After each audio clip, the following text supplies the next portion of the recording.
Assalamualaikum warahmatullahi wabarakatuh. Perkenalkan, nama saya Ayunda Arga Dinata dengan NIM 342021000002, Prodi Pendidikan Matematika semester 3. Ada 4 topik yang akan saya bahas pada video kali ini. Yang pertama, hubungan manusia dengan pendidikan. Yang kedua, memahami pendidikan. Yang ketiga, mengapa pendidikan itu penting, dan yang terakhir, pendidikan sebagai ilmu.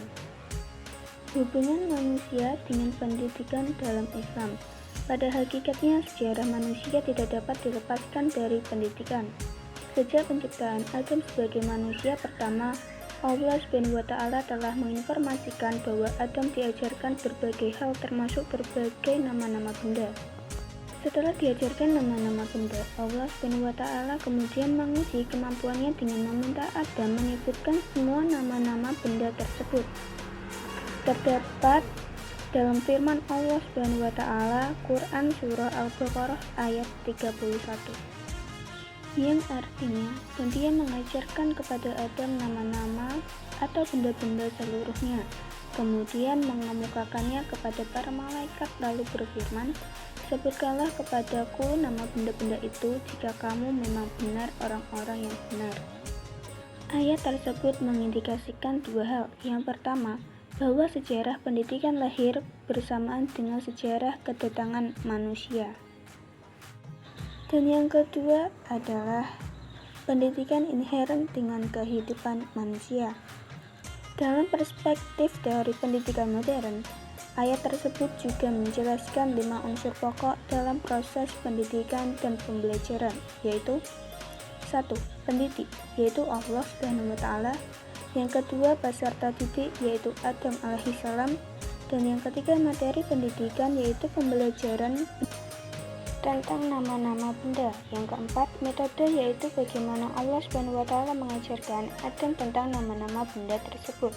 Yang terakhir, evaluasi, yaitu dengan Adam diuji kemampuannya dengan menyebutkan nama-nama benda yang telah diajarkan kepadanya. Apa sih pendidikan itu? Pendidikan merupakan bagian yang inheren dengan kehidupan. Pemahaman seperti ini mungkin terkesan dipaksakan, tetapi jika mencoba merunut alur dan proses kehidupan manusia, maka tidak dapat dipungkiri bahwa pendidikan telah mewarnai jalan panjang kehidupan manusia dari awal hingga akhir. Pendidikan menjadi pengawal sejati dan menjadi kebutuhan asasi manusia. Mengapa manusia butuh pendidikan? Hal ini sangat sulit dibayangkan bahwa manusia hidup dalam dunia tanpa pendidikan di dalamnya. Bagaimana mungkin manusia berkembang dengan peradaban sedemikian rupa tanpa suatu upaya yang sistematis melalui pendidikan? Dalam beberapa aspek, memang kadang terjadi kerancuan antara prestasi kemajuan yang ditandai oleh berbagai penemuan ilmu pengetahuan dan teknologi dengan efek yang kemudian timbul dari berbagai pemahaman tentang pemanfaatan teknologi itu sendiri. Suatu hal yang tentu kontradiktif, terlebih lagi jika berbagai aspek yang dikam sebagai bagian dari kemajuan tersebut sering bertentangan dengan aspek-aspek normatif di dalam kehidupan. Dengan demikian, sebuah pemahaman tentang pendidikan dalam arti yang pure bagi semua umat manusia menjadi kebutuhan yang tak terelakkan.